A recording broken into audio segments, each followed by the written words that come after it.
Ready, kids? Aye, Captain! I can't hear you. Oh!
Ahoy there, mateys. It's time to set sail on another episode of Unconstitutional Awakening, the podcast. I'm your host, Jim Bob Ovalshorts, and tonight we've got something super awesome planned for you guys. As it's kind of the end of the year, we figured we'd do kind of a, group of the hosts here doing kind of like a year in review and chatting about some of the stuff we've seen this year and talked about this year and the trials and tribulations of running a podcast and such. And of course, reaching out and thanking each and every one of you out there that's supported us this entire way, that they're the only reason that this happens. Everybody out there listening and everybody out there watching all over the world, really. And it's super appreciated, you guys. Like we really take it to heart, man, and it means a lot to us that you guys support the things we're out here doing, man. It's been a wild ride, and it's been super fun, and we've had lots of fun guests and had some change ups and co-hosts and stuff like that. But that's kind of what happens in this business. I guess it's the name of the game. But we've made some fantabulous friends along the way, I think, and I'm looking forward to more in the following year of 2023. This was like a leap of faith kind of thing, and look where we are now. So it's been super great. And of course, you guys know everything we're going to talk about tonight, all the past episodes and stuff like that we've had. You can find them all over there at unconstitutionalawakening.com, your home for everything Unconstitutional Awakening. And we I pretty much run a lot of the site stuff over there. The guys got their sections and stuff like that they got going on, but I try to do a good job of keeping you guys up to date with everything over here. From over there in that podcast and more section, man, you can just thumb through there and find all of our past episodes, as well as finding links over there to Rumble, Odyssey, and BitChute to watch all of our past episodes. Believe it or not, one was censored on Rumble this year, and there's been 2 removed from BitChute, even though they claim that they're not censoring places. They totally did. So I guess I proved that wrong. I don't know how I pulled that off, but good job me. There's also the links to get back to where you can listen to us on all of these podcast platforms, and there's probably like a dozen more that aren't even listed on here. But once you go back to the main home there at the Podbean home, you can get links back to each and every one of them to find us, or you can just pull us up inside of any of your favorite podcast app under Unconstitutional Awakening, the podcast, the one and only. Don't be fooled by any cheap imitations that are out there trying to, do this without a pirate, because, that's kind of what makes it, I think. While you're there, you can listen to the show. The most recent episode, of course, is that misadventure prior to Yuletide. Yeah, we just thought it'd be fun to do a Christmas episode and talk about all the weird stuff surrounding the holidays and stuff, man. There's also links there to get back to our sweet merch store to get you some of that sweet Unconstitutional Awakening merch. You guys, we got shirts and hats and pillows and all kinds of things. Some of the co-hosts have bought some stuff from off there just to help kind of show their support for the show. And I've even talked to a few show fans there that have got some stuff. So I do appreciate it, you guys. And anything that you guys get with that goes directly back to helping the show, because it's completely self-funded, man. And sometimes it's a little bit of a bonus there when I get that little bit of a paycheck from some you guys getting some of the stuff. That way I can put it towards this website and towards everything we're doing here to bring you guys all this cool stuff that we got going on here. You can also find links to get back to all of our friends in Liberty. We've got Kirk Elliott and Peachy Key Creations, as well as Ammo Can Survival, Brett Pike with Classical Learners and Homeschools Connected. And there's our newest one that I've yet to add the click for, but it is with the episode, and that's Pure Pet Wellness. They're doing CBD treats and stuff for animals and stuff like that. All natural stuff, man. Like good people trying to be out here making a difference against the current system that we have. That's all these folks here, man. And that's the kind of stuff that we're working on trying to build here. Just a good community of people that are here to try to make a better day for tomorrow. So I guess, with all my blue blab, I'll shut it up and we're just going to get into this one because I think this is going to be a fun episode. So let's set sail for this, you guys. Their children and carry on. Sorry. Oh, what was that? What was that? You could say that again? We should just incentivize learning a trade, learning a craft, passing it on to your children, and being good at what you do. But, I don't think the government should be involved in that process because much like the VA, I think I've met one veteran who actually doesn't hate the VA with all of every fiber of their being, and that's because they basically were like, those guys declared me disabled and now I don't have to work again ever, which is that's all well and good, but come on. This is the thing.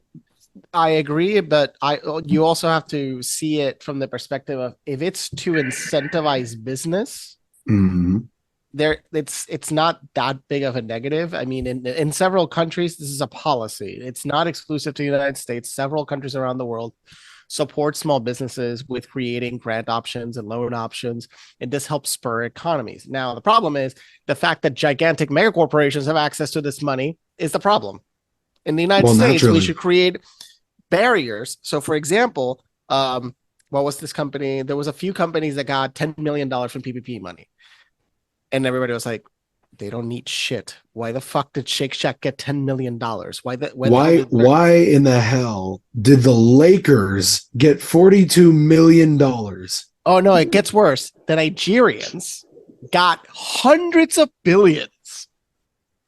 Look into it. Nigerian government, people in Nigeria got hundreds of billions in different types in PPP and other what's it called? The income scam, what is it called? The unemployment. Yeah, hundreds of billions. Well, how else is the prince gonna have millions of dollars in his apartment? You ever seen that scam? The Nigerian prince with millions of dollars in his apartment. Oh, somebody had waiting for you to inherit it. Oh, I mean, so it's called the 411 scam. If you ever want to look into what the actual term for it was in Nigeria, they are actually idolized. I was actually talking to a Nigerian a few days ago, and we mentioned that topic, and he was like, "Until us as a society stop idolizing these people, we are never gonna get out of this hole." Because they understand they're evolving, they're creating a better selves, they're creating everything. If you met a Nigerian, they're hardworking people.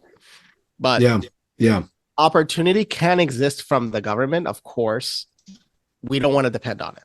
I think it's better to deregulate, and actually our pseudo leaders should start deregulating the hell out of things. Well, they've already passed laws. It's the stop passing laws and start removing laws. It's in their own country though. It's the 419 law. That's why they're called the 419 scammers, and this was like a decade ago. Steve, your audio is so distorted. I'm sorry. Yeah, your audio's coming through kind of rough, buddy. I actually know about it when I pulled this up and I had seen what you were talking about actually being the 419 scam. Then it clicked with my head because I know it as the 419 fraud from the 90s. Oh, so I mean, now also it's a $20 billion industry, and Asia was also involved. So there are several countries are also involved in this scam. So this has now become a super huge global thing. 20 billion a year is scammed out of people's pockets. I'm not surprised. I'm actually surprised it's that low. $20 billion a year is actually pretty low compared to like how bad I thought it was going to be. That's the size of the sand market. Yeah, it's huge. It's colossal. No, that's the size of the illegal sand market. I Yeah. mean, that's still gigantic, even though 20 billion, like we're used to now hearing 1.7 trillion as if it's well, that's normal. what I'm saying. I would imagine like $1 trillion changes hands in scams on an annual basis. You could tell me that statistic, and I would buy it hook, line, and sinker. Well, it gets worse. So we did the Defense Authorization Act for around 800 billion, Mhm. and we just gave them, and the omnibus bill, 900 billion. Oh, that's a small So we price to just pay gave for the- our freedom that they're defending So we just on diligently. paper just gave out the U.S. military almost 1.6 trillion dollars. Jesus. That's on paper. Imagine all the money that's not on paper. Ugh. Yeah, Remember, they failed the the audit. resources too. Well, they failed. The Pentagon failed the audit again. Big surprise. I mean, So- color me shocked. Really, it's just beyond hypocritical at this point. You know that they would ask us to make sure our puny little insignificant lives and finances are in order to get them filed on time, or else they throw us in a hole where dudes poke us with cattle prods until they're done, basically. Or they don't have to play by the same rules though. It's ridiculous. And the Pentagon, dare I say, the pinnacle of military might in the modern world, or in terms of symbolism at least, doesn't have to answer to anybody, and they know it, which is why they fail the audit, and they don't give a shit. They don't care. These guys know they're untouchable. And They that know was they're from untouchable. 2019, 22 trillion, and that was the 2019 number, has been stolen since 2001. 22 trillion. Just think of that for a moment. My favorite is the first headline that you get when you pull up, like Pentagon lost money or whatever. Mm. It's like the Pentagon admits that it can't account for 2 trillion again. Like Again. right here. Hold on, I got it coming up. It's just I mean, we better have space lasers by now, because where is all this money actually going? I really want to know if there's that much excess cash. Where is it? Okay, so I will tell you this, okay? Other people's bank accounts. So I was hanging out with a good friend of mine a little while back. We've known each other since elementary school. Sweet guy. We've been like brothers, And this was the first time we hung out in a long time. This guy had worked for JPL in conjunction with SpaceX. He'd worked with a lot of space companies, essentially. And we were just sitting around talking. We were bringing up the idea of aliens and their plausibility, the plausibility of the existence of alien life, even within this galaxy, let alone our solar system, maybe our galaxy or the universe or whatever, right? Oh, for and he sure. goes, well, 126 years ago, Marconi was playing with radio waves, right? Okay, cool, great. He goes, there have been no formally documented, recorded interactions with any sort of alien life based on that time frame. So nothing within 126 light years of here. And There's to a that, my debate. response There's a is- debate on that, but yeah, keep going. to that, my response is this. One, we could be using technology that they don't even use, whether we're not advanced enough, too advanced, or it's just completely different technology entirely that doesn't run on the same wavelengths or what have you. And the other argument he had was something called dark forest theory. I don't know if you guys are familiar with it. Go for It's it. go ahead. okay. I love this. The best way I can explain it is like so. Imagine you're in a dark forest. If you are a predator or able to defend yourself in any way, shape, or form, and you are confident in your ability to defend yourself, which presumptively the race that dominates their respective planet, like for example the human race, would probably take it upon ourselves in order to defend the planet should we come under attack, right? It's not going to be the dolphins unless they've got something we don't know about. It's not going to be orange tabby house cats. It's going to be humans because we are the conquering race of Earth, right? Assuming that the conquering race of another planet is in fact confident enough in their own ability to defend themselves from an alien race. If we put out any sort of waves that could be picked up, they may have just come here and kicked our asses and murdered the shit out of us if they were out there or able to, or whatever, assuming they pick up the same radio waves. So that was his retort. So there's two parts to that. One, it's likely that so there's a problem with the frequencies in the space. After Right.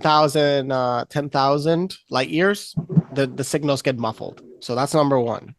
Okay. Number two, yes, it's likely that the aliens are not using the traditional methods we use because it doesn't work in interstellar space because of the distance problem. So they probably using something similar to entangled particles to communicate instantaneously. What they would call in like Star Trek the what's that name for the system they were using for intercommunication that was faster than Subspace communications. space. Yeah. Okay, Jim. What's up, Jimmy?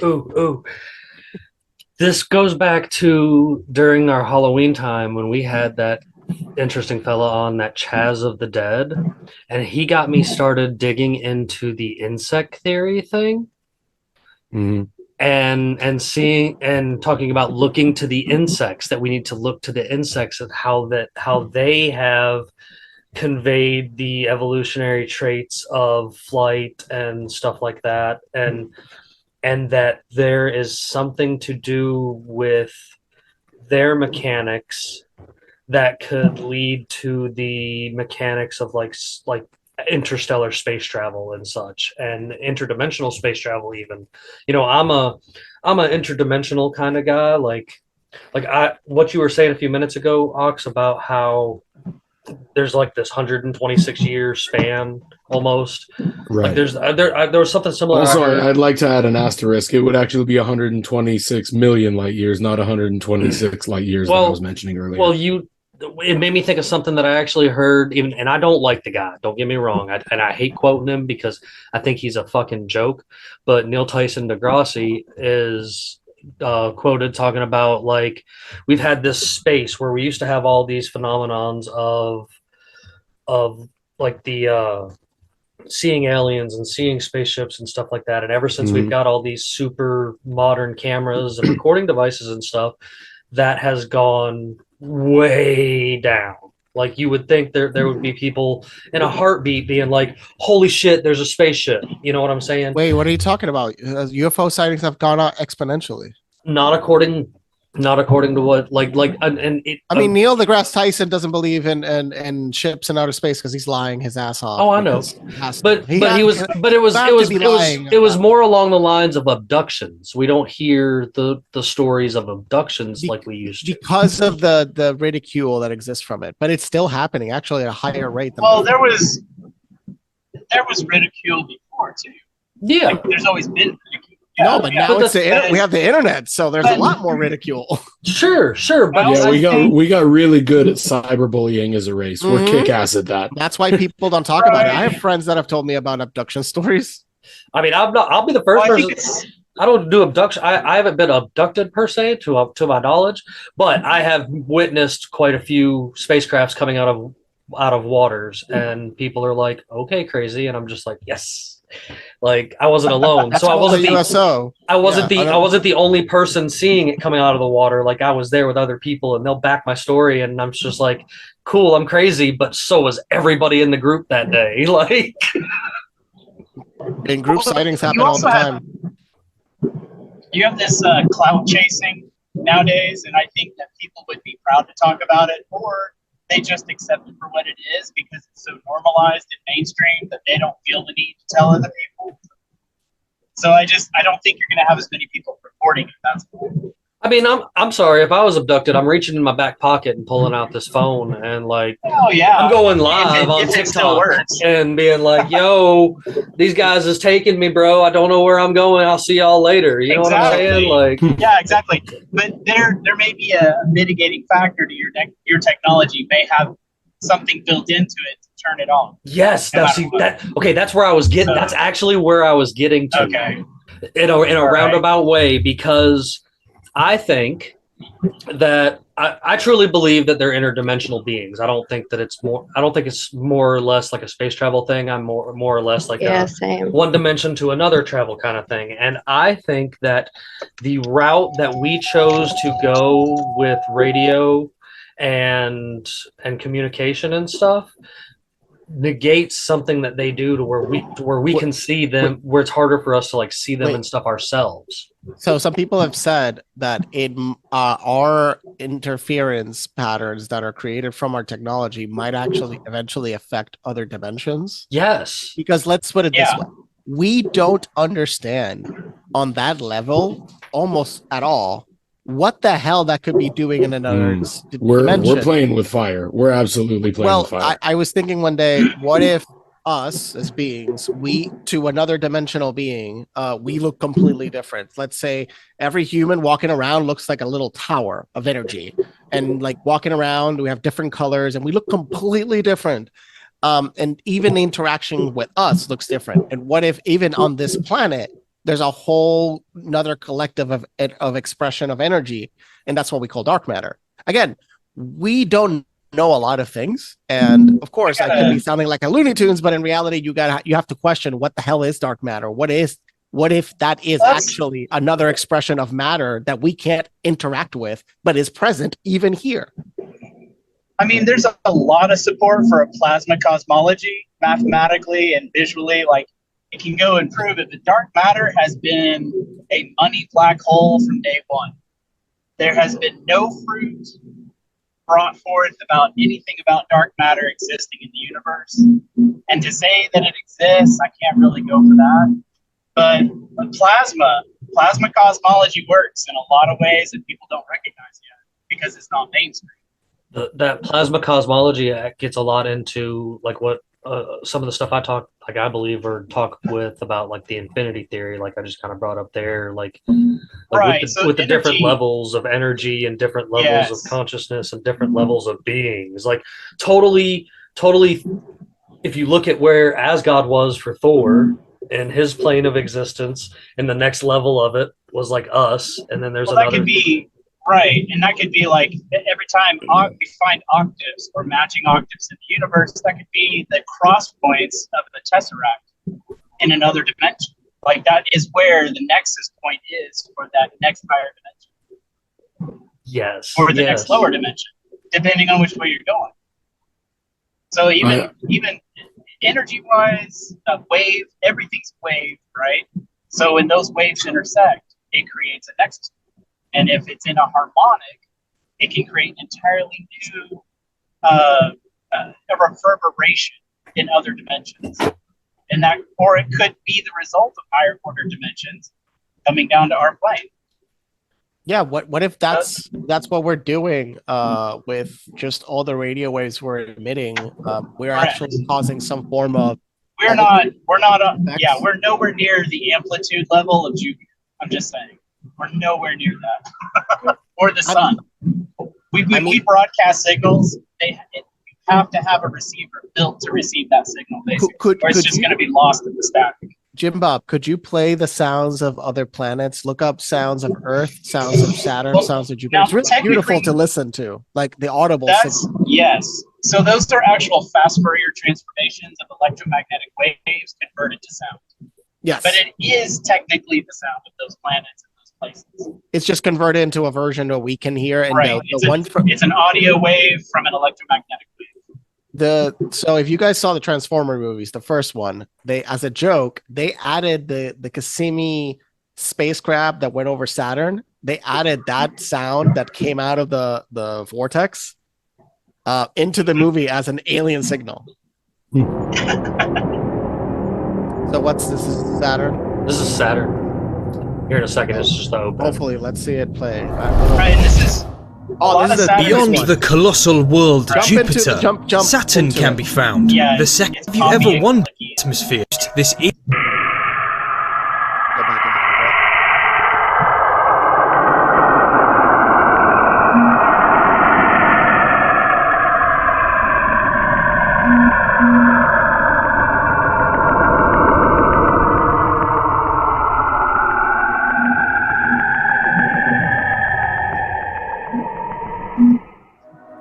The strange sounds in this recording were... That's pretty wild. It sounds even crazier when you start playing around with it. It sounds like human voice, like voices. It's really cool. It is, yes. It will get creepy. It gets way creepier than that. Oh yeah, there's a whole list of especially them when you find this one. Yes, Jupiter and Io have an interaction with each other, and it produces some amazing sounds. Because Jupiter is the gravity of Jupiter is so strong that the reason why Io is volcanically active, it's so imagine it's a little ball, a squishy ball, and the planet as a squishy ball is getting squeezed and stretched. Yes, so as it's being squished and squeezed, those electromagnetic fields are interacting with each other as they circle each other. It produces the most amazing sounds. So yeah, Io is super interesting. To kind of jump off subject, I guess, a little bit and chat a little bit about why I kind of brought you guys in this afternoon. And unfortunately, it seems that Bandit and Neptune are not going to be able to make it today, or Kel, and that's quite sad. But I'm glad that you guys did join me, and I appreciate you guys joining me. I was kind of going for like a little bit of a year in review, and you guys have started this episode off quite the reason why I started this whole thing. We just get to talk about crazy, wild, random things that you're not going to hear anywhere else that you totally should look into.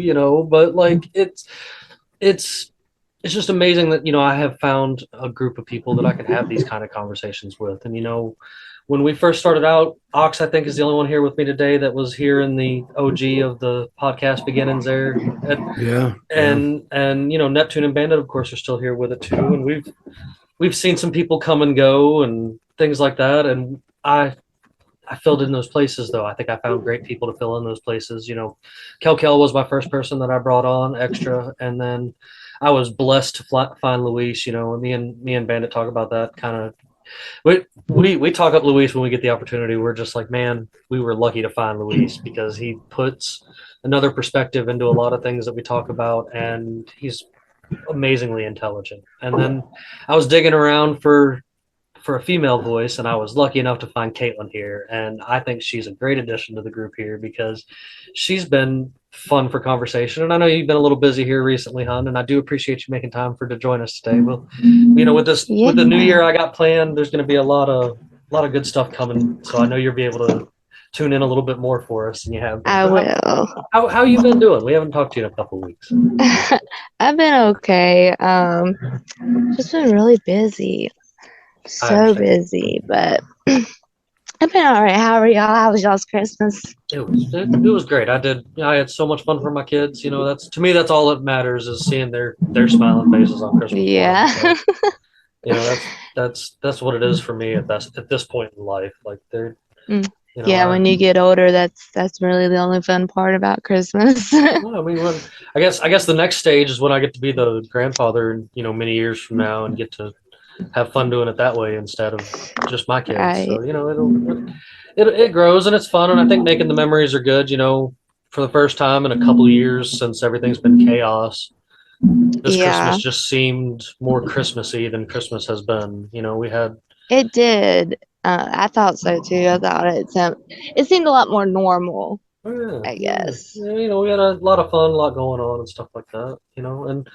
And bounce off a little bit more here for a second. I invited Steven to come along and join us because he is our most vocal fan, I gotta say. He checks out episodes and he's in my messages talking about stuff with it, and me and him chat back and forth pretty regularly.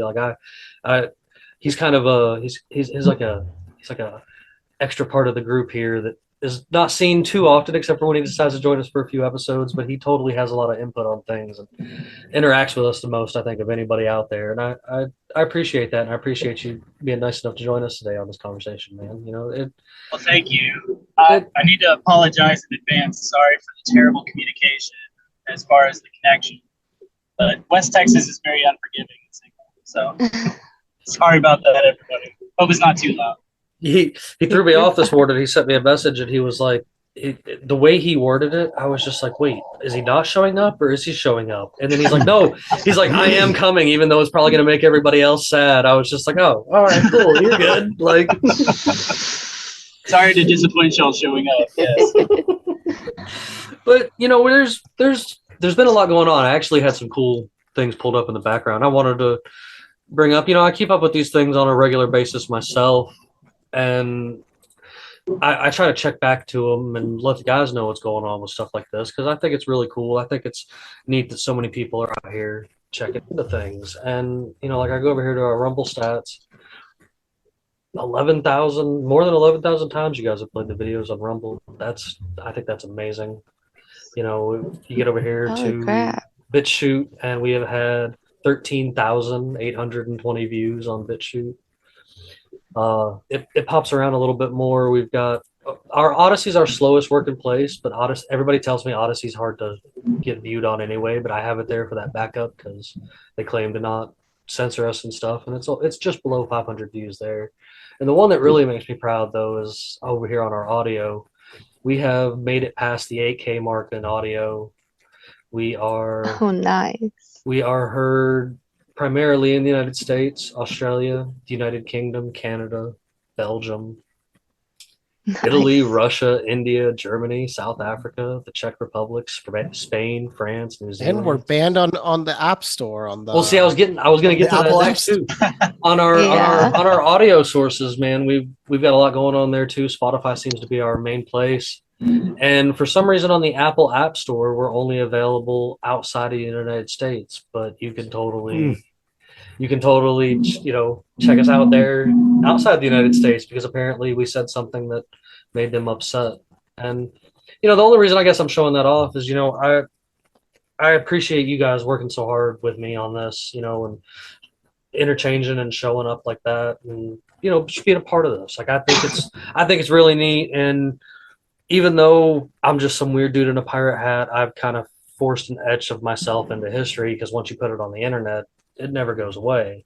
And a lot of times I say that I do this because maybe one day my kids need to look back and learn some neat stuff, and they can watch their dad and enjoy endless episodes of nonsense. And, just for that comfort thing, who knows? But, the great thing about it is though, I actually do talk to a lot of people other than Steven too, that, they thank me and appreciate me for what I'm doing. And I'm just like, hey, I'm just getting the message out there in the next stage, I guess. When the internet started, we attacked it with the memes and stuff like that, for real. Like, I can go back to you'rethemannowdog.com, like the original meme site. It's finally dead, but that's where a lot of us got our start, just making silly memes and GIFs and stuff like that. A lot of the things that are on the internet today started there.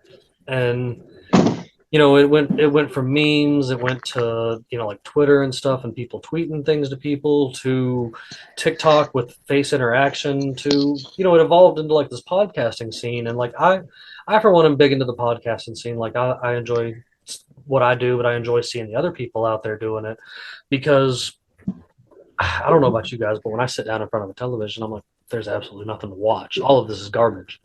But I can totally find somebody doing a podcast about something wild or interesting or fun that I'm thinking about at that time that I'm interested in, and Luis is great about sending me stuff. Like he's always sending stuff to the group about videos and things that we need to check out and stuff like that. I actually spent this afternoon watching The Minds of Men and reaching out to those people to try to get them on. Oh my God. If you haven't watched that documentary, look up on YouTube, The Minds of Men. Okay. It's it's 3.5 hours. I think it's like a few things. Yeah. I'm not even done yet. I'm just like, it's super dense. You cannot do it in one sitting just because they bombard you. It's a very well-researched bombardment of the comprehension and understanding of what is propaganda, what is like, how do they manipulate your mind, and the intricacies and connections, and what is the history of all this to a person by person level. It's 3 hours and 42 minutes. I gotta watch it. Research came from them going into libraries in Europe and other countries in order to find the books that refer to these people, because they're not online. None of this stuff is online. So that's how why it's so good. It's because most of the data is not even available on the internet. Yeah, no, I mean it's stuff like that is just, I won't try to play it, but it's stuff like that that's just, that's a copy of it. That's a copy of it. It's not the original from True Stream Media. No. Yeah, that one is all of them put together instead of it being. Oh no, it's also, there's one version, but it must have been downranked. Oh, that's right. So it's downranked. You have to go look down because even though you can write the full title, you still have to go down because they downranked it. Correct. But they have it originally in their page. They should still have it. You know, and that's something neat. On Rumble. No, they could be on Rumble as well, or likely, yeah. Yeah, that's where I find a lot of stuff. Like stuff you can't find on YouTube, I find it on Rumble. That Josh recommended me. Josh Reed over there on the Red Pill Project, who kind of helped me get my feet on the ground with doing this kind of stuff. He recommended right off the bat. He's like, put it on Rumble. I was like, why? He was just like, it's not that big yet. He's like, but it's growing, and you don't get the slap in the face like you do on YouTube for everything. And I've only had one video. Oh, yeah. I've only had one video not stay on Rumble, and no, it wasn't the one with Moral Bob. It was one with Jeff Vance. I don't know what the deal was with it, but for some reason the video file says that it just says that it's corrupt and it won't play that video. Oh, it might have genuinely been that. Maybe because it's on the it other happens. platforms. It happens with YouTube all the time. So, other people on YouTube have said sometimes I correct corrupted files. Some people have done live streams and it doesn't record. Really?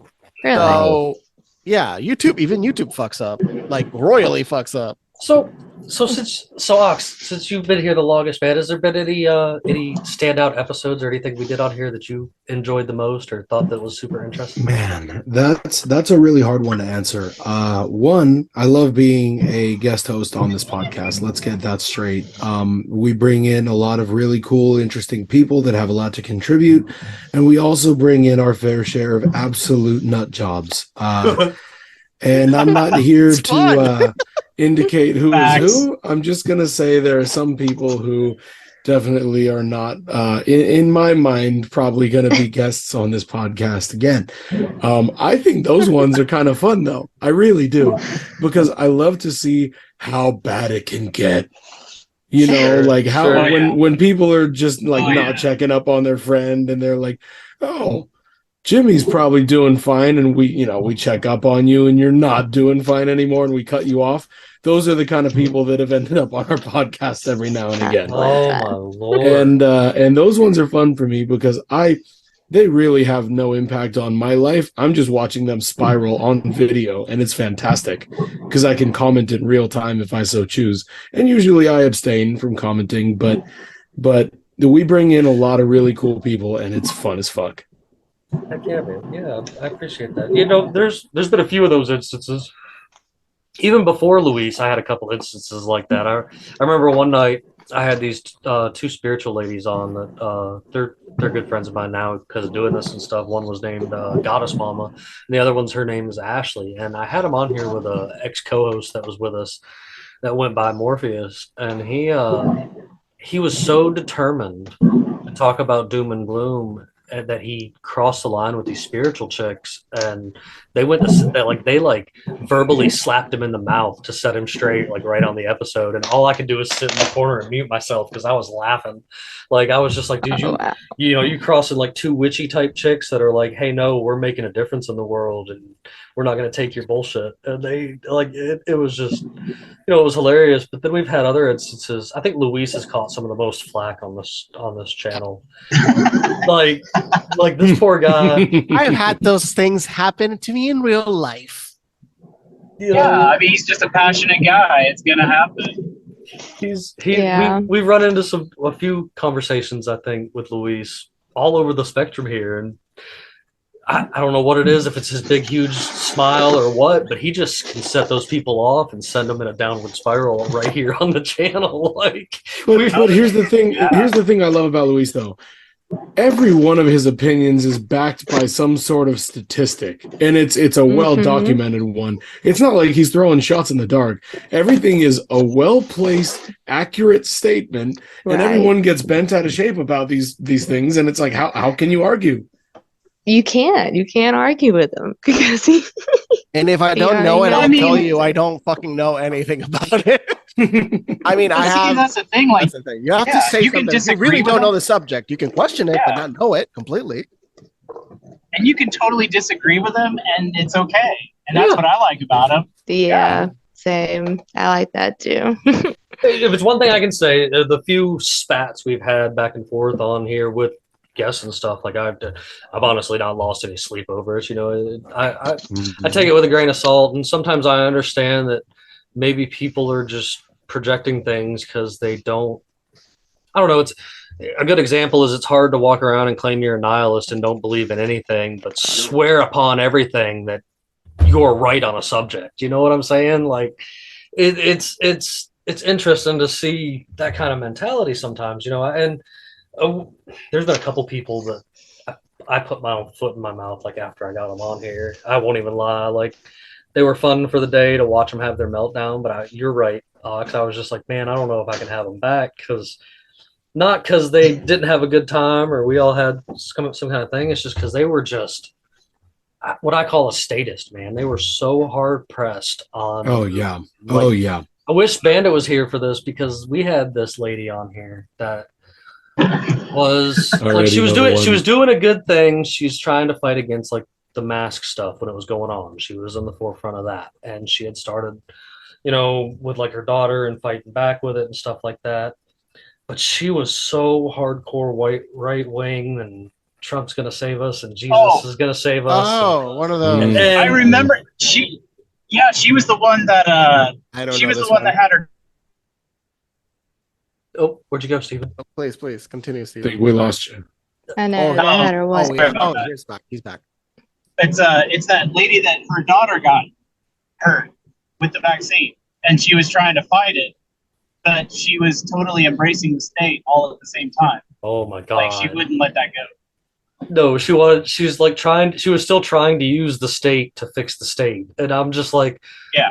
I'm just like, you realize that all you're asking for is like for your colored boot to step on somebody else's neck. Yeah. Like there's how could God Emperor Trump let this happen to me? There's better ways. He's seen his NFTs. Well, he's the one who signed off on the warp speed. So.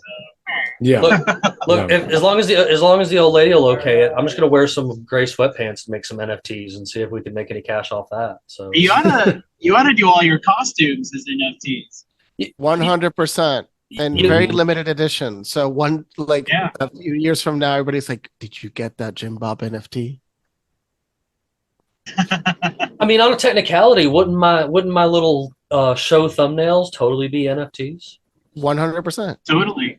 I mean, some people have made their shows. As long as they can't be copied. Yeah. As long as they can't the thing is, the way he edits, it's actually inside of the legal terms of Creative Commons licensing. Because he reconfigures art in a certain way that it's completely legal. So all his art, all the things he creates, it's not like he's stealing from somebody. It's like a mashup. Right. Like, yeah, this is where I started. This was totally like the original picture was like Scooby-Doo, but I just did a whole bunch of editing and coloring and stuff like that to turn it into this. And I did that when I evolved it to the next section too. I stuck with the Scooby-Doo idea because I was like, all right, I dig the Scooby-Doo idea.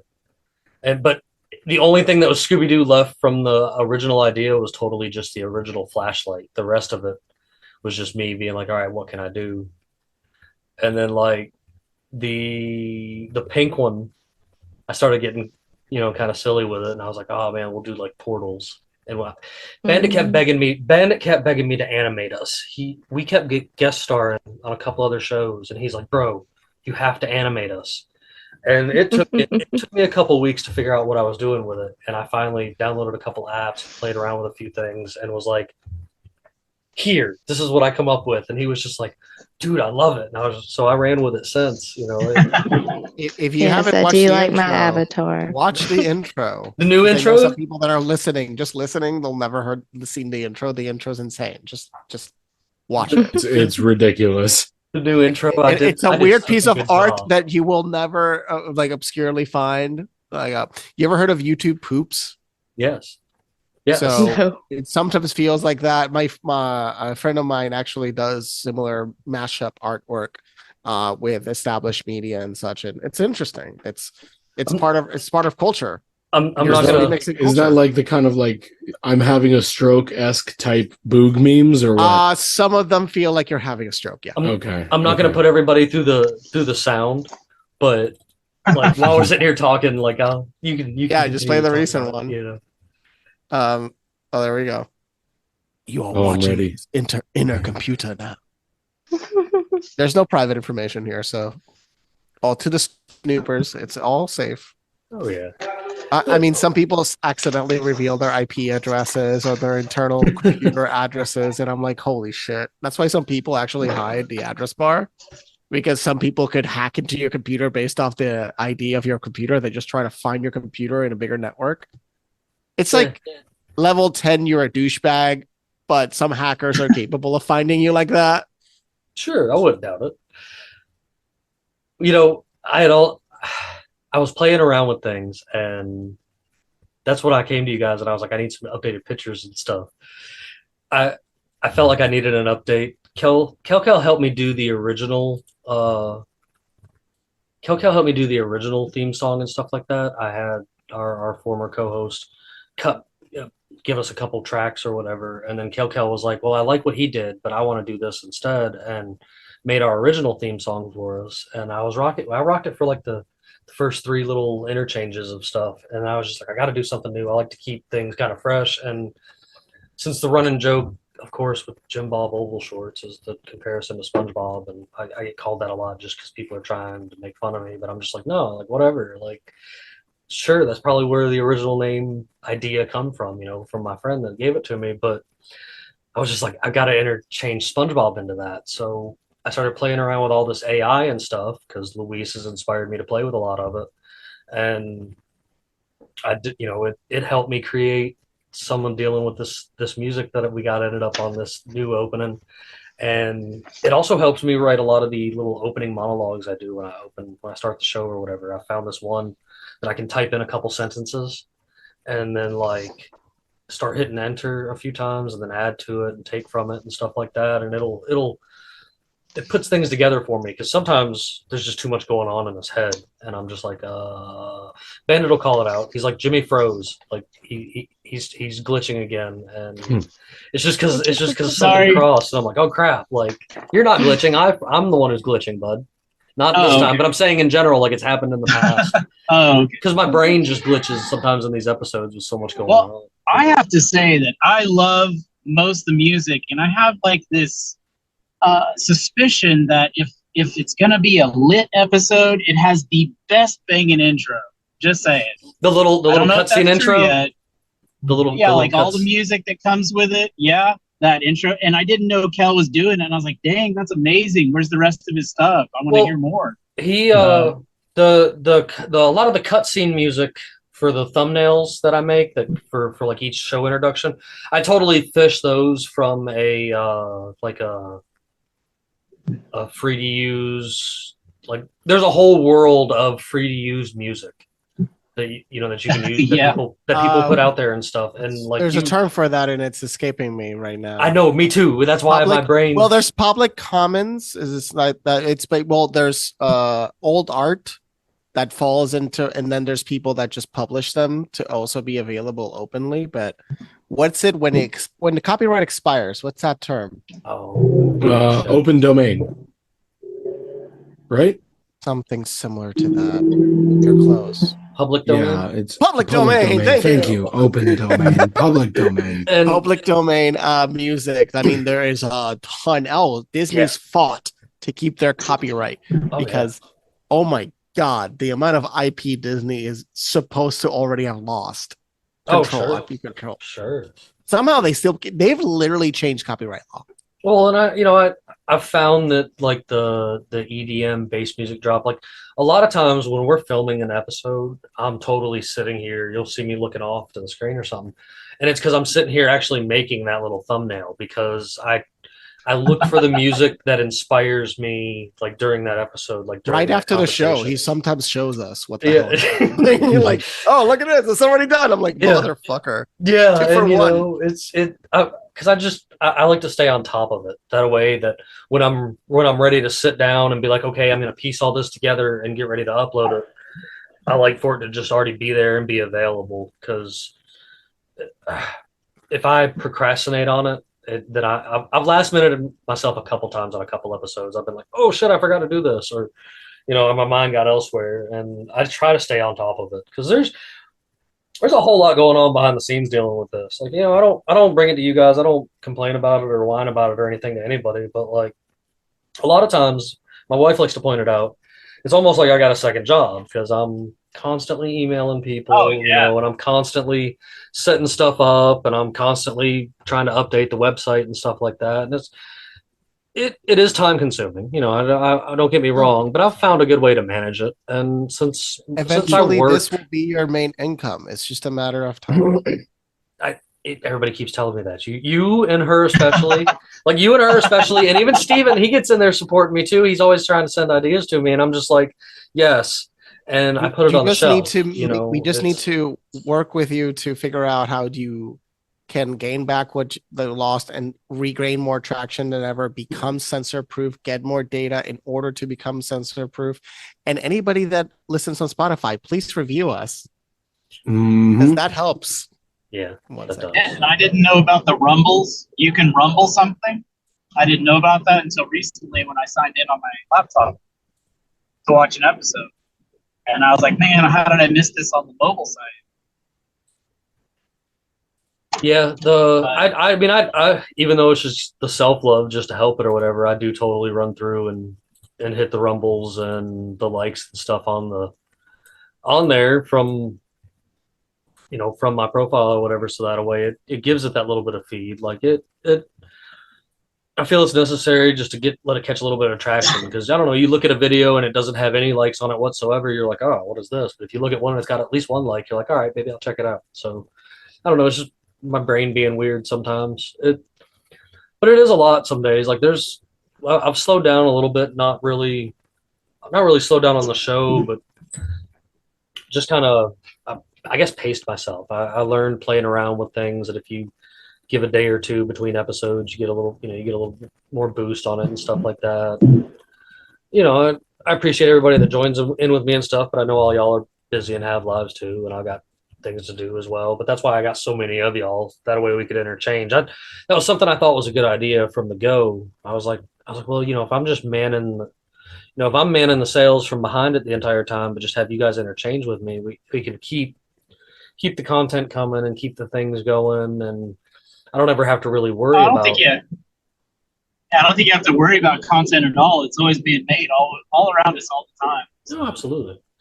But like I like that everybody's been able to have different opportunities to chat with people and stuff like that. Like I've had a few times where I've had somebody on for a topic and then got to have them back with other co-hosts and stuff like that. And the conversation might generally be some of the same stuff, but it also gets it more in depth or more wild. Like I really love having the return guests like you, Steven. Like every time you popped in on here, thanks. Me and Bandit and Neptune, and I'll call them out because they're not here, but Ox has witnessed it, and in the group chat and stuff, we'll just be like, Steven is lit. He's got this good opinion about it, or they love hearing the conversation dealing with Steven, and I'm always sending them screenshots of mine in your conversation too. Sometimes like, hey, look what he just said, because it's just, it's we appreciate it. We do. Like sometimes I'm on purpose, sometimes not. No, it's good, and it makes me feel good knowing that you're out here checking the stuff out and actually listening to the conversation. I'll binge them. Oh yeah, I'll binge them 5 or 10 at a time sometimes if I can, because I just can't get it in otherwise. I don't care. I take it. I just like, let's go, grab that ball and run. That's what it's all about. That's awesome. I enjoy the show immensely. I miss if there's one thing we could bring back is the specials. I thought that was really cool too. Like they don't count towards the episode count. I think they should, but because they, it's all part of that group of those shows that go together. If we could do more of those, that'd be amazing too. Yeah, you know what, Stephen? I have to say, to go back to Jimmy's question earlier regarding what one of my favorites was, those specials were really fun. The ones we did on First Lightning were really cool. Yeah, because it made you look forward to the next one. Yeah. Yeah, and then the Pirates ones were super awesome too. We still got to finish that last Pirates. We do. We do. I'm sad that we never actually we stopped at 3, and then Neptune got a new job, and we had a lot of things going on, and it caused for that specific special to to go off track a little bit. But I do want to get back to those. I've actually been trying to contact a pirate historian. Like Luis recommended one, but I found one myself that wrote a bunch of books, and I was totally trying to get this pirate historian to join us for the final episode of that. But if you go over to like Odyssey and BitChute, I have those specific specials broke down into, you know, in their own category. Right, I mean, there. It's easy to find them on Rumble too, because they do have different artwork, and that is one of the better things about that custom artwork per episode. It's like easily identifiable. So, well, thank you. Good job on that one. Yeah. I wanted to make it fun and try to themed along with whatever we were kind of talking about for that subject or whatever. And I do really like those. I think there's more of those in store. Actually, when we do finish the pirate one, Ox brought up one in the group chat that I really want to do that's off kilter from normal stuff, but I think is also good, is the history of food. And like I've toyed that one back around a good little bit, and I really would like to move forward with that because, you know, food revolves around every bit of our lives. So why not talk about where some of the crazy dishes and ideas and things like that? Well, I think more than that, you also get insight to the migratory patterns of people. Throughout history, as well as the intermingling of cultures. For example, like here's one of my favorite examples. Tacos al pastor. Everybody knows them, at least in my neck of the woods, that pineapple and pork that they slice off the skewer, the spit, and just goes right on your taco, and it's the best shit ever, right? Influenced by the Lebanese and kebabs, because there was an influx of Lebanese immigrants into Mexico, and the Mexicans at the time saw that and went, hey, this is cool, let's run with it. It's stuff like that where I think we can get a lot of insight and knowledge into how the human race has migrated, intermingled, and where different ideas, theories, and intersections of cultures and schools of thought all come from. So I like that because you're right, you know, and it shows that across the world, really, like, you know, different things, people migrating in. A great place that I like to talk about this actually is when I lived in Buffalo, because Buffalo, you have an influx of multiple cultures in the area. You've got a lot of Italian, you've got a lot of Irish, and you've got a lot of Polish in that area.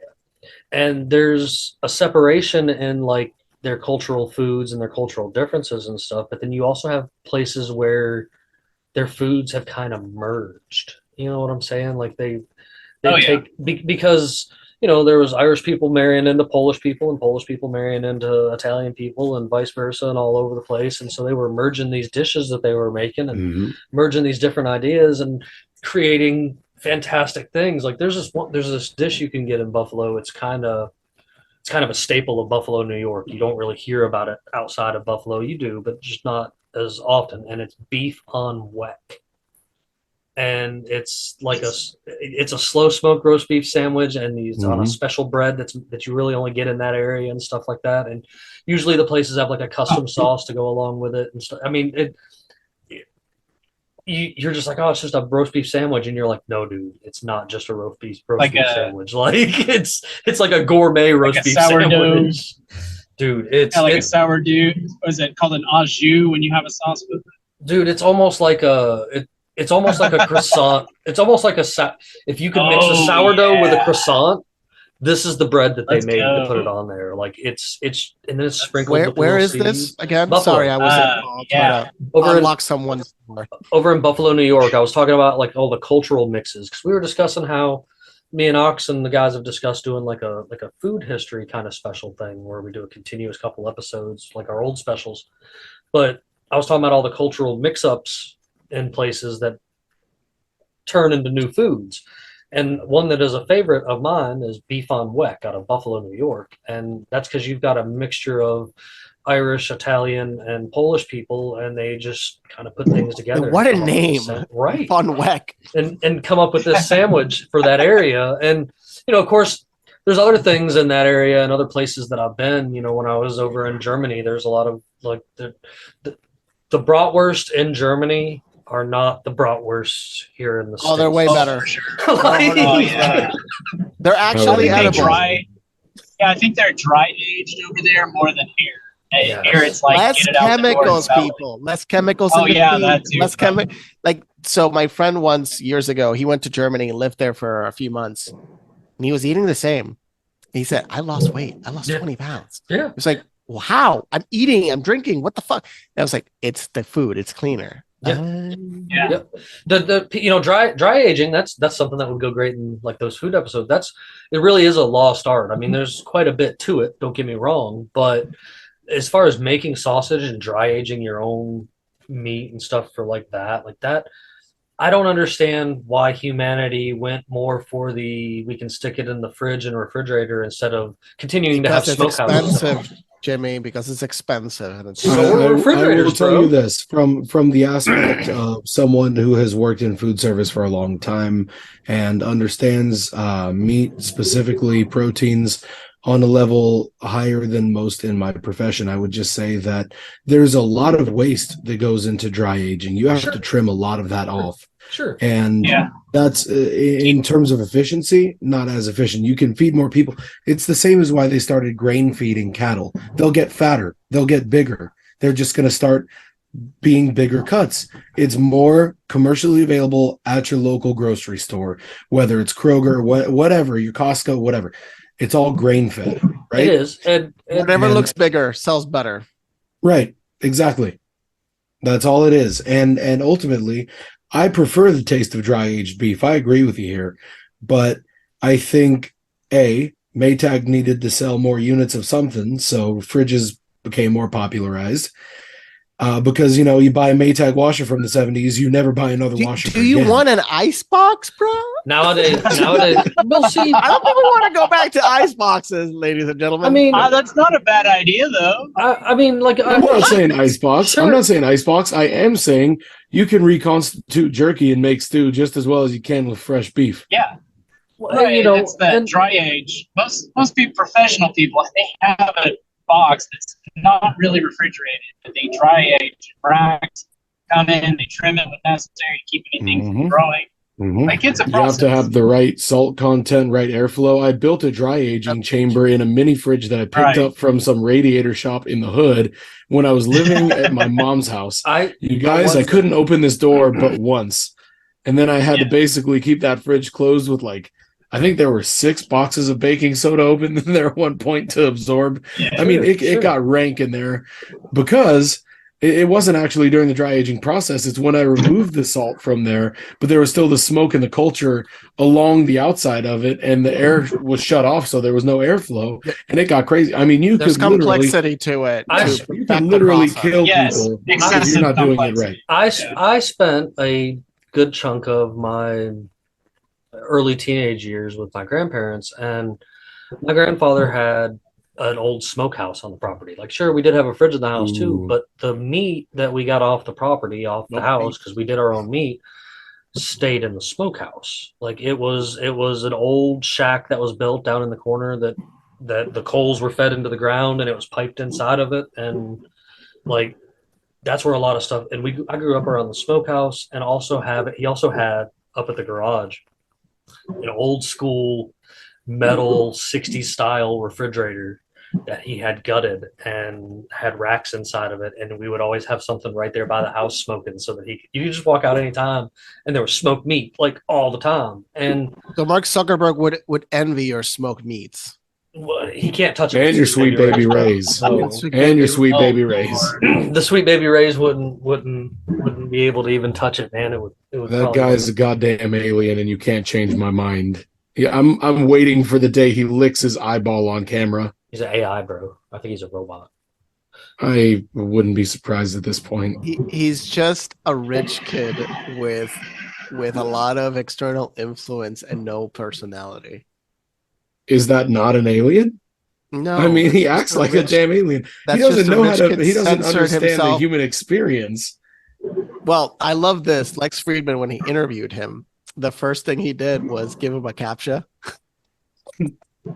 It's like, are you a robot? That was really, really epic. Like, he just gave it to him, a physical paper one. It's like, could you identify the items there? And I haven't heard him on Joe Rogan, but yeah, just listen to him so you can understand how he thinks, but it's not that interesting. It's just literally he was a very wealthy kid, went to a school that cost $50,000 a year as he was growing up. So he grew up very wealthy and then went to Harvard, and he dropped out of Harvard because he had access to money. And he said, if it wasn't for my parents, if it wasn't for the access of money I had, I would have never built Facebook. He stole the code, by the way. Like, this guy is also a criminal. Like, he literally stole the code from several people. He did steal the idea from the Winklevoss twins, and he did steal the code for the primary system from a MIT professor that sued them. And then a government got involved. They were like, no, this is now part of our system, so go fuck off. Oh, did that professor end up committing suicide by shooting himself in the back of the head about 7 or 8 times? Money. No, he just didn't get his money. Oh, he got it. The Clintons weren't involved. No, the Clintons were not involved in the creation. Oh, forgive me. No but suicide Condoleezza here. Rice is in the board of Facebook. I'm not sure she still is, but she was in the board of Facebook. Interesting. And the FBI in 2010, when Time was doing an interview with Mark Zuckerberg, one of the members of the FBI popped into the office like, "Hey, Mark, how you doing?" While they were doing an interview, because the FBI had an office inside of Facebook, right by Mark Zuckerberg. Madness. I'm shocked, I tell you. Shocked. I'm not. Lord. I mean, let's be real. As maybe not you so much, Luis. I don't know. I'm not going to speak for you there, but I know like people like Ox and Bandit and Neptune. We've talked about this before, and like social media was totally an NSA idea. Like, like it was a dream that they could have wished they could have had for years, and they didn't really have a way to implement it. There's a book called Net Delusion that goes over this, and I read this book now 11 years ago when I first came to New York. I found this book. It predicted so many things. This book was on the money on so many things, which was kind of freaky to look at. And one of the chapters is KGB wants you to be on Facebook. That's the title of one of the chapters, which is hilarious. And you heard about the $700 million Facebook had to pay because of the Cambridge Analytica and data leak. So Facebook's paid now billions of dollars. Google's now paid billions of dollars in fines in relationship to the privacy complaints. And imagine all the things that you don't know that they're doing. True. That's it. I mean, our data, we actually need an actual push for privacy data security even better than what the European Union is doing, which I'll give them. That's the only thing good that they're doing, is that they're actually protecting your data better than normal people. So I'll give them that. That's the only thing the Europeans are more modern at. It's because they're younger, but they're still corrupt. Just a different type of corrupt. Are they really protecting your data better, or are they making you buy a TV license so they can watch everything that you're watching and make sure you're not getting these crazy ideas that's that England. aren't pre-approved? That's England. I know, but like, what is it? I'm just saying, there's everything's. What is it? £5 a month that you pay? I don't know. I will never pay for a TV license. I will be cold in the ground before someone tells me I can't watch. Pay £5 a month for the BBC in taxes. What a joke. Wait, what a joke. Hold on. It's a tax. Of course it's a tax. Damn. I mean, their taxes. We have PBS. They're sponsored by Pfizer. So PBS is sponsored viewers by like Pfizer. you, bro. No, it's sponsored by viewers Johnson like you. Johnson. Like Johnson and Johnson. We sell you heroin. I mean, oxy. I mean, nice drugs to take away the pain. What is it? $26 billion they recently had to pay out. $26 billion, and there's more lawsuits. Purdue Pharma lost $16 billion in value. All of it gone. I hope it's just the start. I mean, it's not until there's a great show called The Ozarks. I don't know if you guys have watched it. Yeah. And it's Ozark. Yeah. It's essentially kind of a story about the heroin, Johnson and Johnson, and how they buy straight up from cartels. Yeah. Yeah. But also Marty is great in that show. A TV license costs £159. 53 £50. for black and white TV sets. Excuse me. It's 2022. It's damn near 2023. What kind of Larry and Lucy shit is going on where they have black and white TV sets still? What? A single TV license will cover up to 15 rooms. Oh, thank you. If the crown wills it, I may watch into 15 rooms. For one, kiss the ring. Kiss the ring on the wrinkleless hands. I mean, what is one of the most popular shows on earth? Doctor Who. But at the same time, so is Dragon Ball Z. So Disney, starting in 2023, Disney will exclusively be streaming Doctor Who. Oh, also, Disney owns Dragon Ball Z. Yep.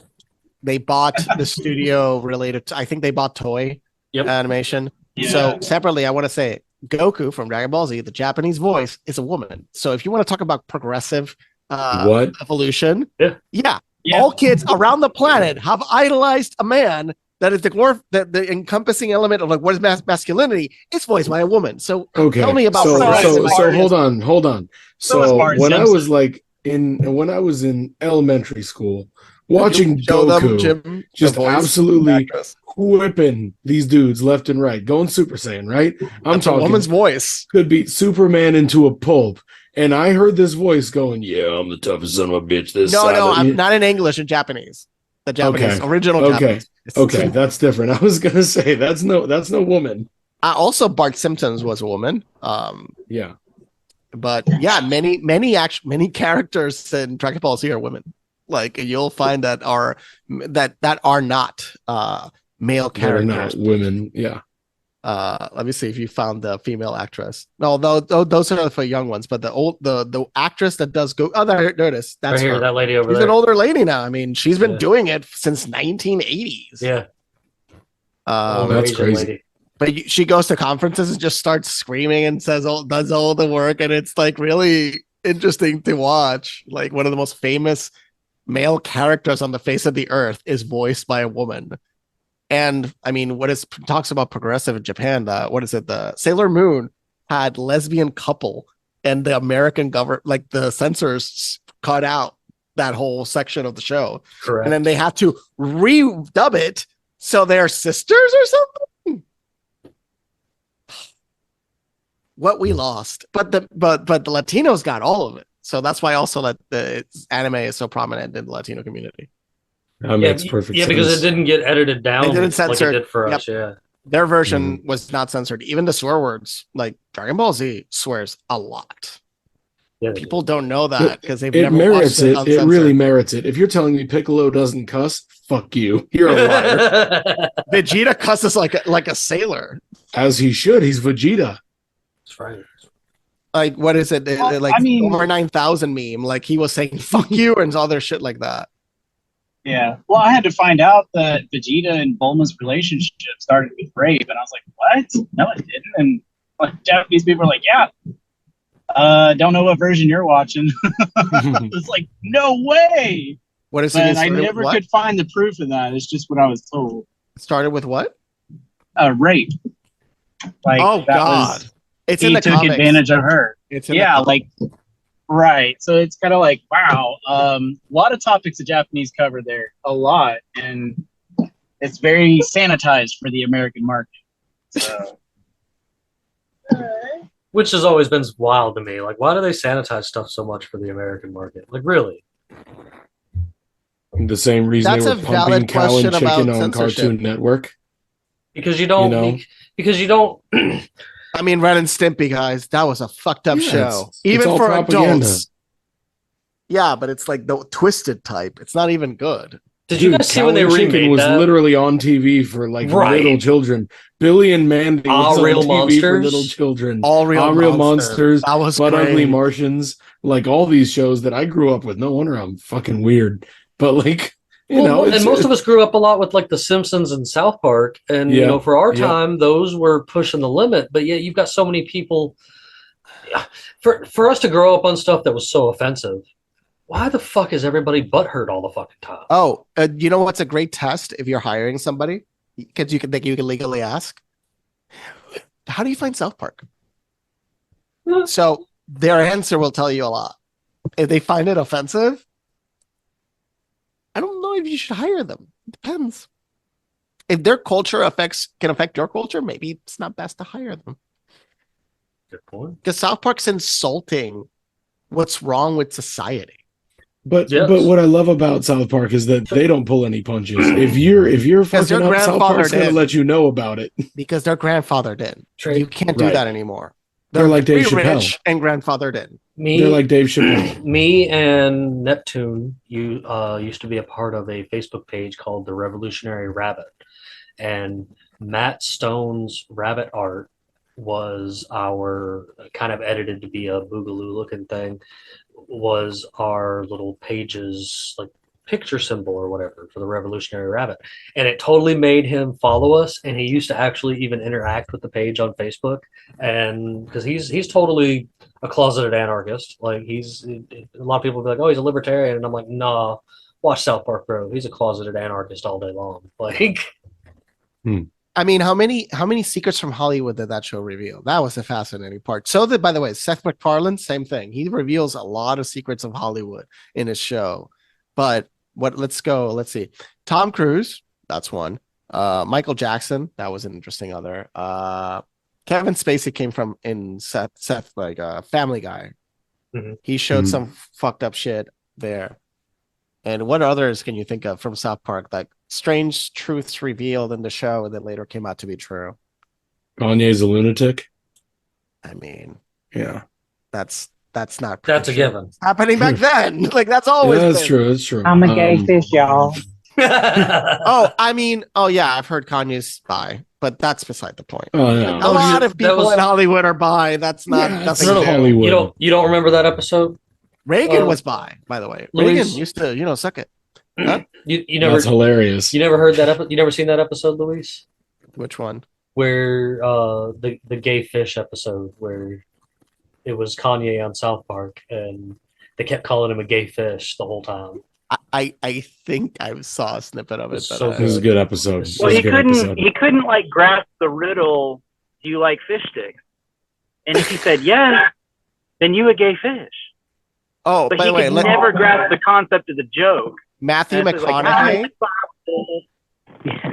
Matthew McConaughey 100% bats for the other team. Well, duh, that's obvious. My friend went into a party that he then found it strange. It was 90% men, and then he noticed there was like 6 men in a bathtub all naked. He was like, "Oh, gay." That's how he realized. So funny. Matthew McConaughey's batting the other pitch. But that's the thing. It's a job. You need to present that persona for your job, and it's disgusting. It's a problem in our society, and if you think about it, that they have to hide their sexuality. It's ridiculous. Oh, absolutely. But I think the great irony of like all of these mentioned is still Reagan. The fact that he was like one of those staunchly conservative people. Artist. His wife was a deep throat artist. Just look it up. I would not know, Nancy? but I will tell you. Nancy was a deep throat artist. Yeah, look it up. She's the throat goat. Like that. Look it up. They used to be an orgy. Like they were crazy. All I'm saying is, he represented to every like super hardcore conservative. My father's an F-150 and my mother's a cheeseburger. Like, all those guys out there idolized Reagan, and to hear that they would just like crumble. These guys would, need to look it up. Their identity would fall apart to understand what it meant. Like he's a character, he's a puppet. She was also running the government. I think the last 2 years. Well, how the hell else do you get ketchup packets approved as a serving of vegetables in school lunches? Also, what is it? He got shot, right? Yep. He got shot. John Hinckley. I don't know what time. Yeah, there was a show called Russian Show. It's a Russian character. Oh, that Mr. T thing. I literally just saw a clip of that too, because that was a while ago now.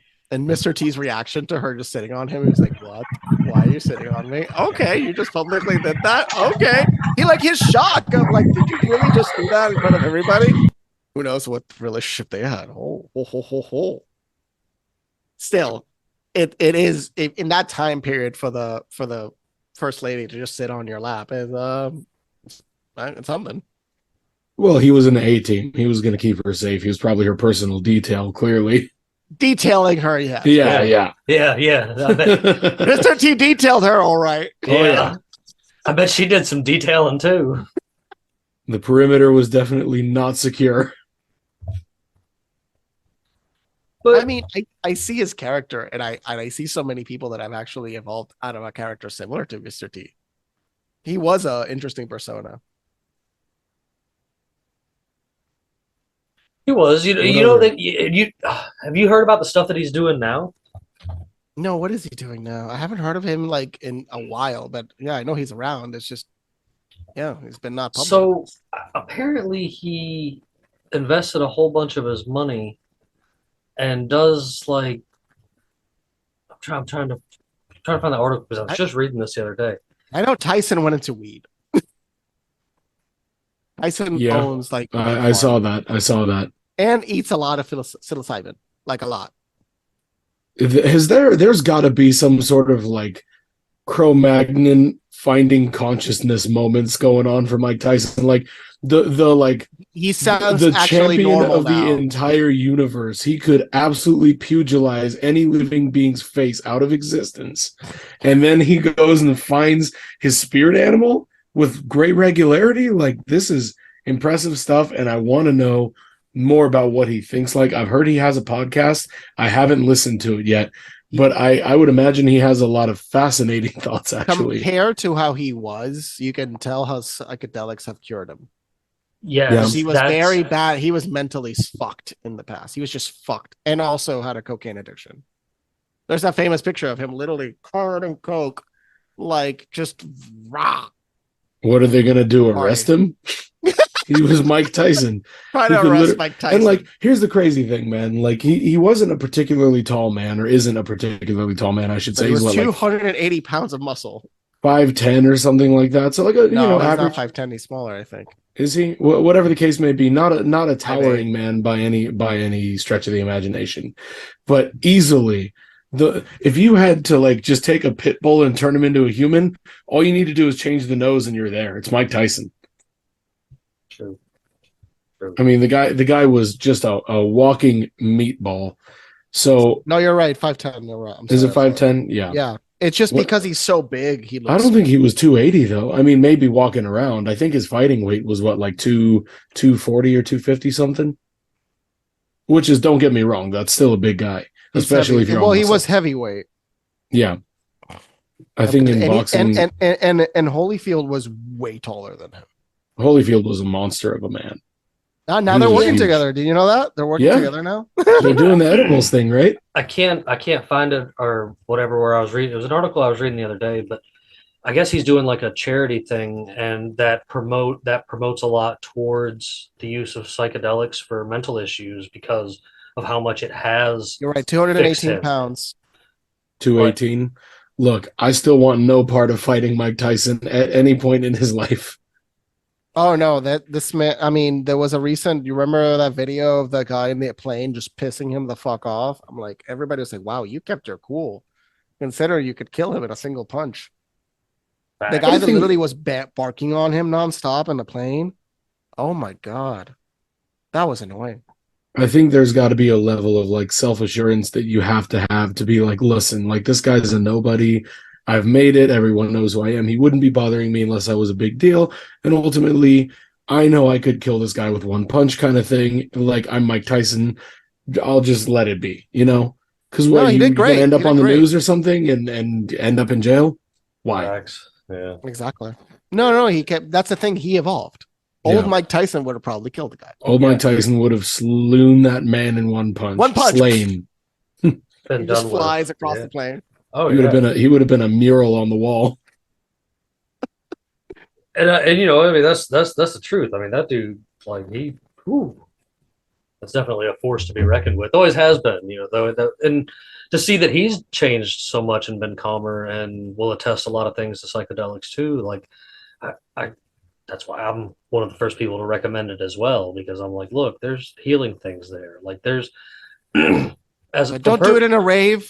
Don't do it in a rave. No, but I'm saying, like, from personal experience, there's nothing like giving yourself a good reset. every now and then. I'm by no means like a frequent type user, but like I am like every few months it's good to have that ability to go wander off in the woods for the day and reset my brain. You know what I'm saying? Like it does a good. I guess you guys could relate a little bit because I know Luis, I know you're into the psychedelic kind of ideas of mental health and such like that. So. It's the future of mental health. I was talking to somebody recently that Want to try the chicken and cheese? oh, Steven, you're on mute. Jana said no. Unmute, Steven. Mute yourself, Mute boy. Steven. We can. I tried.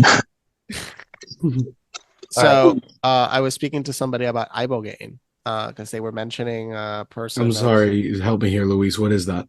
Ibogaine is Western tree bark, Western African tree bark from a particular tree in Western Africa. Is it now a grows in other parts of the hallucinogen or world. something? A It is a psychoactive? very powerful hallucinogenic psychedelic Okay. that can last from 30 something to 48 hours in your system. Good God. It is one of the most powerful in relationship to addiction cessation. It helps you rewire your addictive patterns. So this was discovered by a guy at 19 years old that at the time was addicted to heroin. He did it just by shits and giggles, and then he had no desire to do it. He had no withdrawal. No withdrawal was the main thing. The withdrawal goes away. Like in most places they try to ask you to stop doing it for a while to increase the probability of it working to your benefit. But it also took away the withdrawals and everything. So you can find psychedelic ibogaine treatments in Mexico and Canada, and now they're being opened in Colorado, Oregon, and California. This is going to fix the drug epidemic of this country. It can do it overnight. There should be a massive investment into ibogaine because it'll destroy the pharmaceutical control over this country. That is absolutely wild. Look into it. It's because it has a 90% success rate.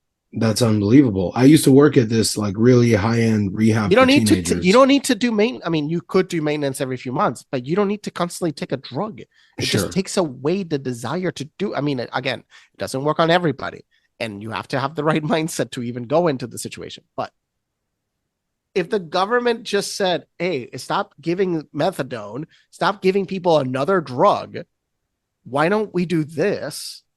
And we don't have to give them drugs. We don't have to get them maintenance drugs, because this is the thing. The reason people go back is because people don't stick to it. People don't take their medication. Look, this is a serious problem all around the world.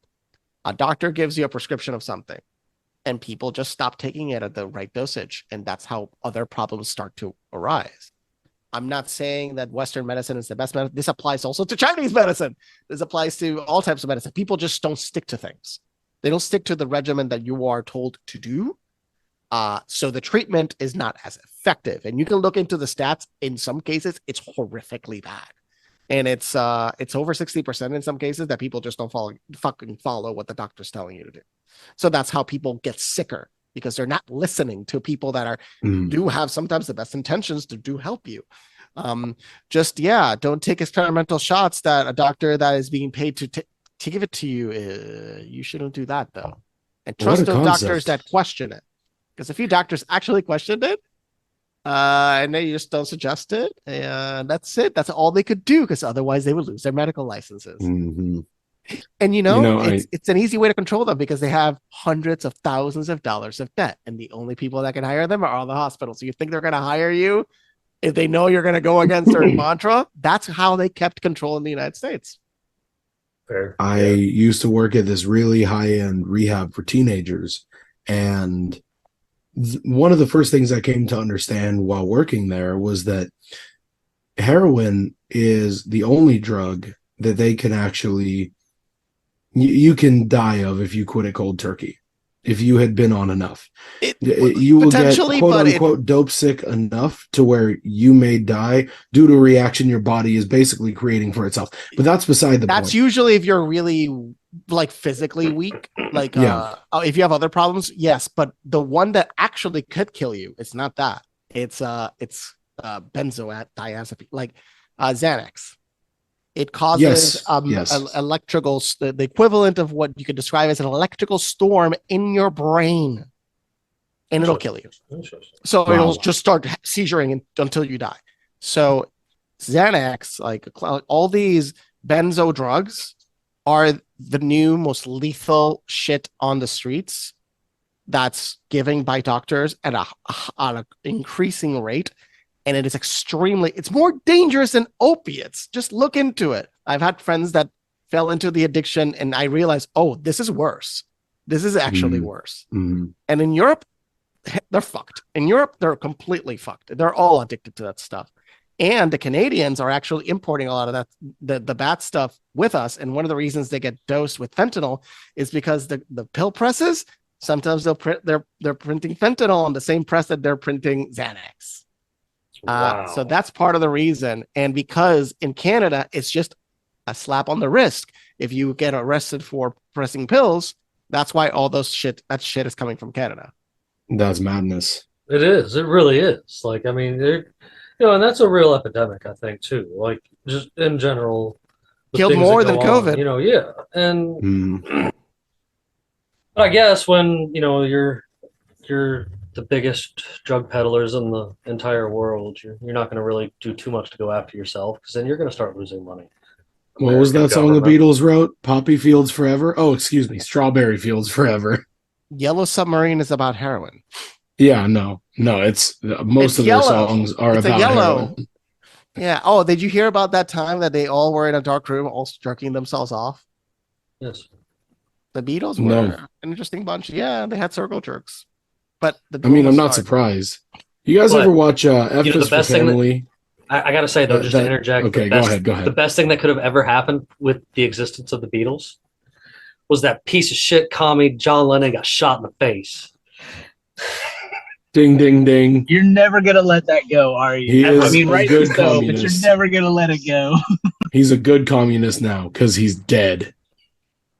By the way, John Lennon beat the fuck out of Yoko Ono and other women. Yes, he did. Oh no! Yes, he totally had it coming. Not gonna lie, I'm just saying, like, it's just might as well just whip that horse a little more. But dude, I tell people that, and then I tell people that Michael Jackson wasn't a pedophile, and that he actually loved children. He was trying to save them. Was that genuinely beautiful human being? Yeah, he was the opposite of what everybody was saying. He knew about he came up and knew about the atrocities of Hollywood, and he was trying to keep other kids from having to go through that. That's why he had Macaulay Culkin spoke well of him, and other people spoke the kid. Sorry. I've always been on that thing because I've seen a lot of videos there towards the end of Michael where he was coming out and like telling the truth, and I'll stand by the theory that, or they say it's a theory, that his medical doctor played with his pills to wait. According to what happened, the medical doctor was prosecuted for murdering him. If you guys didn't know, his doctor literally murdered him. Yeah. He was on such an insane cocktail of drugs. He was on methadone and then he was on uppers. Basically, the guy was going like beep, beep, beep, beep, on drugs. And he's 53, 54 at the time. Yeah, manufactured manic depression. But to like the nth quantum degree, it's just stupid. I mean, your heart's gonna give out when you're like going like that. Yes, absolutely, no question. You're in your 50s, and your heart. I mean, even he danced every single day, and his dance practices were for like 2 to 3 hours a day. So he was fit, but on that many drugs, you're fucked. Facts. Yeah, the human body can only take so much.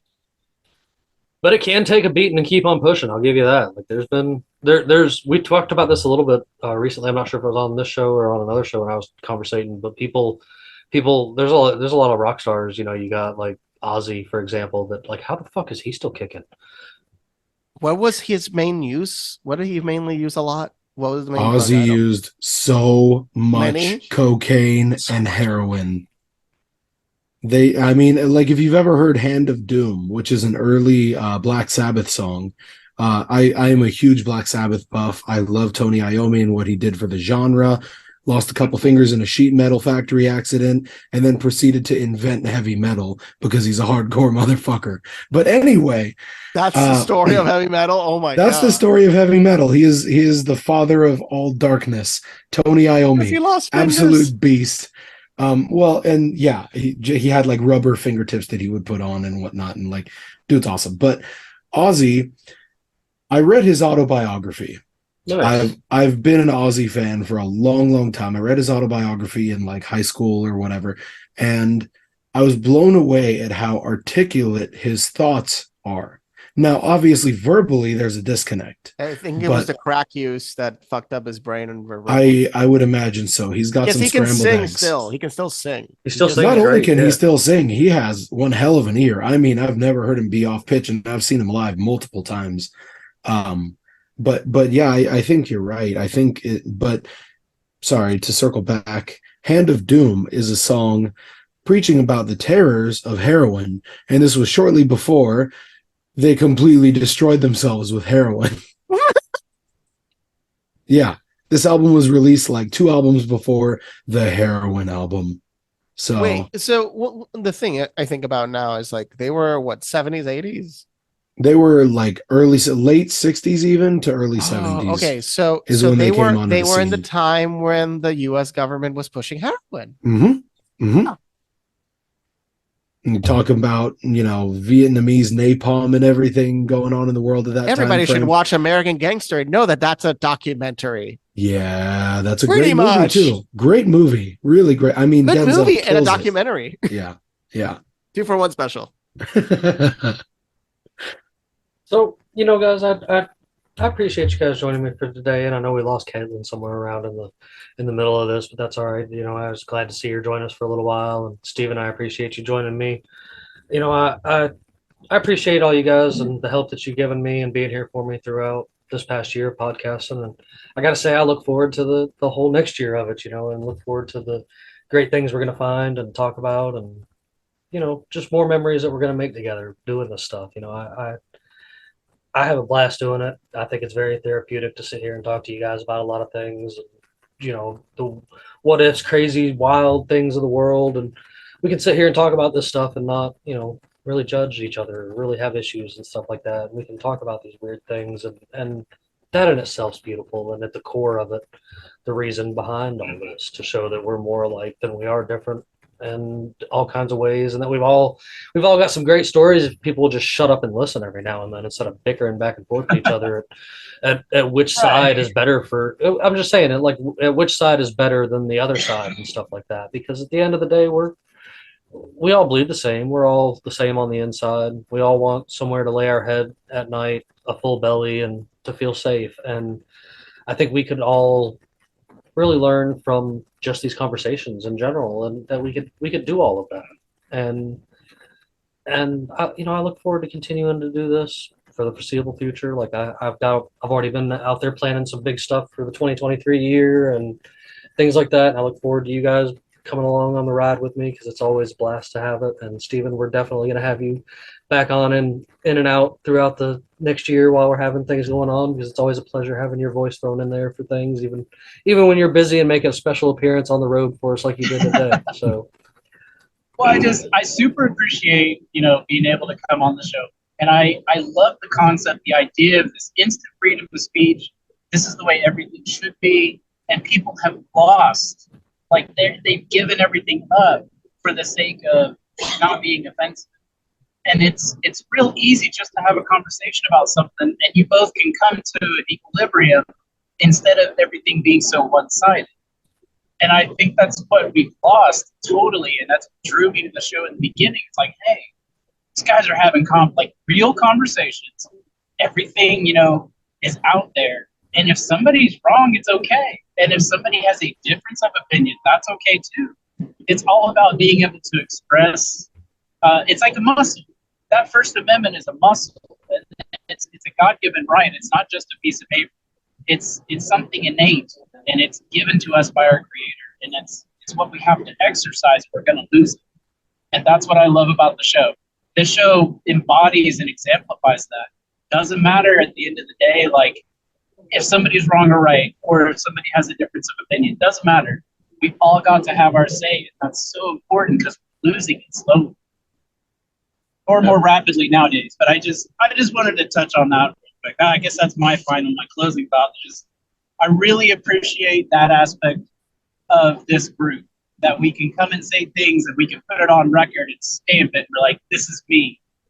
And if you have a problem with it, come find me. Let's talk about it. I appreciate that, man. No, I really do. Like that. Yeah. Thank you. Like it's stuff But like that. Again, that's my big say, and that's why I like the show so much, and that's why I enjoy most of the people that are on here. I mean, honestly, I enjoy them all, whether we have a difference of opinion or not. And that's my whole point. Like, we need more of this. This is therapeutic for a lot of people, just to come and just talk and express themselves and put it out there, and because they don't have that ability anywhere else unless they start their own show. Put all the monumental effort and work that you put into it just to have people listen to it. You know, and it's for viewpoints like that, Stephen, right there, that I keep going, man. Like I appreciate that. Well, I'm glad. That really hits the heart there, man. And I'm being serious, and I hope other people pull that from it too, though. Like that's kind of a purpose there. Like you hit it on the nose on what I'm after in reality. And I want. Well, you're welcome, but I'm just being very serious and honest. Like, this is exactly why I like the show. This is why I never want to turn down an opportunity, no matter what I'm doing. If I can't have my camera on and I can't get fast enough to the mute button, I still want to be here and I still want to be involved because I enjoy that. And other people should feel free to be a part of that too, no matter what. So we can all come to a point where we can all just have a conversation, no matter what. I love it. No, I love it. Like that. I don't think I could have said it any better, man. That's great. No. So, well, bringing it back. Ox, I want to hop over to you. You got any final closing thoughts for this final episode of Unconstitutional Awakening for 2022? Just to echo what you were saying, I think it's really nice to have a diverse group of guys and gals on this show that come from various different walks of life, and we don't necessarily bicker and argue about ideas and opinions that we introduce, because I've learned something from each of you guys just today. You know, and I think you learn more when you just shut up and accept you don't know everything. I mean, you guys are all fountains of information in your own right. And it's good to be around people and surround yourself with people who know more than you do about a lot of things, because how else can you be a well-rounded individual? So I just want to say I'm grateful for you guys, and this is super fun. I absolutely love being on this show, and I look forward to hopefully being able to make more time in the coming year to be on more episodes. I know that, my job has some kind of odd hours, and it is what it is, but I love what I do, and I also love being on this show, and I'm going to find that balance, and I'm going to make a point to do it. Luis, you got anything good for me? It's been an incredible journey. Thank you. 2022 couldn't have been the way it's been without your help and all these wonderful people. I appreciate all of you. And 2023 is going to be absolutely insane. Come strap on with us and enjoy the ride of us discovering more about how we are just one, talking to each other, because we're just one consciousness, but we don't realize it. So we just talk to each other as if we're different, but we're just one. So get used to it. We're just one. Stop fighting. Well, guys, this, to add to all this, I appreciate both of your guys' nice words there towards me and towards doing this. And I appreciate you guys being on this journey with me, man. Like it's been a blast. I couldn't ask for a nicer bunch of guys to be able to hang out and talk crazy nonsense with. So it is a blessing. Like when I first started, I didn't know where I was going. I didn't know how I was going to do it. I just dove in head first, and here we are. And I think that it's. I love it. I love it so far. Keep going. You got this. So and I do intend on keep going, because there is a demand for it, and folks are tuning in, and you can find me also here as well as the Red Pill Project too, because I'm always doing stuff over there still, and it's. We're just going to evolve even more, and who knows where it goes from here. That's for sure. I think it can only go up. It can only get better, and it can only get more fun. So, but of course, I'm going to leave you guys with my last pirate joke of the year. So hope you guys are ready. Why did nobody want the pirate? Why did nobody want to play cards with the pirate? Why? He was always standing on the deck. You guys have a great year. Thank you.